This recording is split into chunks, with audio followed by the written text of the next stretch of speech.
প্রিয় ভিউয়ার, কেমন আছেন আপনারা? আজকের এই ভিডিওটিতে দেখাবো প্রকৃতির ভয়ঙ্কর রূপ।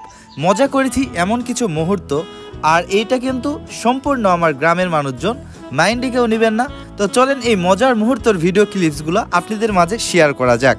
তো সব মিলিয়ে কেমন আছেন আপনারা? কয়েকটা দিন থেকে বৃষ্টি হচ্ছে, বা এই ঠান্ডা পরিবেশ বা এই সুন্দর ওয়েদারটা কেমন লাগতেছে আপনাদের অবশ্যই কমেন্টে জানাবেন। কয়েকটা দিন ওইভাবে ভিডিও দিতে পারিনি, কোনো একটা কারণেই ব্যস্ত ছিলাম। তো যাই হোক, আজকের এই ভিডিওটি করার উদ্দেশ্য একটাই, হঠাৎ দেখি 3টার পর আকাশটা একেবারে মেঘলা এবং ভয়ঙ্কর একটা রূপ নিয়ে চলে আসছে। ভাবলাম ড্রোনটা ফ্লাই করি এবং এই সুন্দর মুহূর্তটা আপনাদের কাছে শেয়ার করি।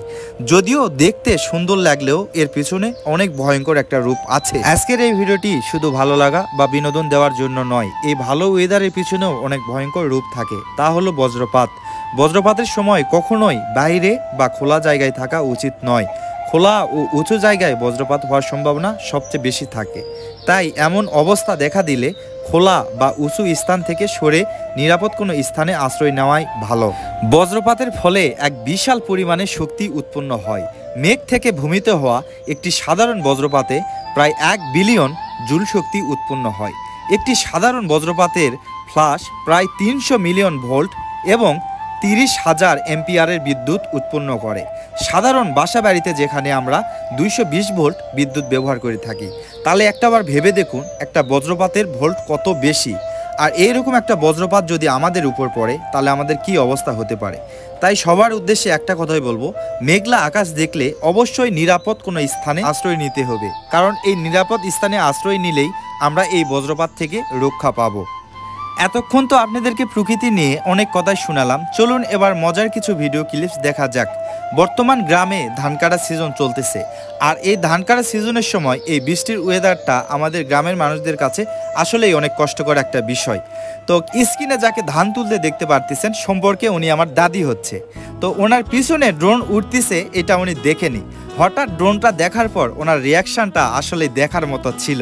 তো পুরো ভিডিওটা দিতে পারিনি। আর এই যে কি স্ক্রিনে যাকে দেখতে পারতেছেন ইনিও সম্পর্কে আমার চাচা হচ্ছে।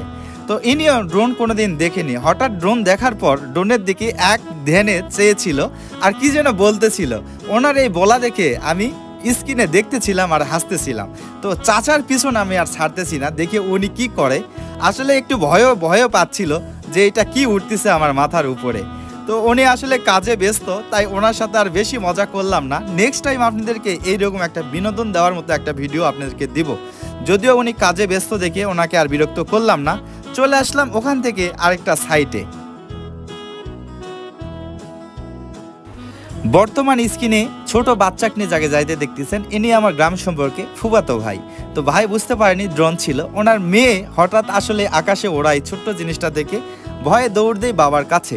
আমিও পিছে পিছে যাই যে দেখি আজকে একটু মজাই করি।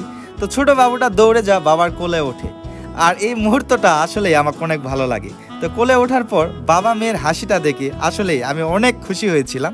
ছোট বাচ্চাদের একটু বিনোদন দিলে সবারই অনেক ভালো লাগে। তো এইরকম বিনোদন এবং মজা পাওয়ার মতো ভিডিও ইনশাল্লাহ নেক্সট টাইম করব। তো ড্রোন যেমন ভালো তেমন খারাপও। তো আমি চাইবো ড্রোন যাদের আছে পাবলিসিটি বা সব কিছু মেনটেন করে চলাফেরা করবেন, পরিবেশের যেন ক্ষতি না হয়, বা এমন কোনো ভিডিও ক্লিপস উঠাবেন না যাতে মানুষের ক্ষতি হয়।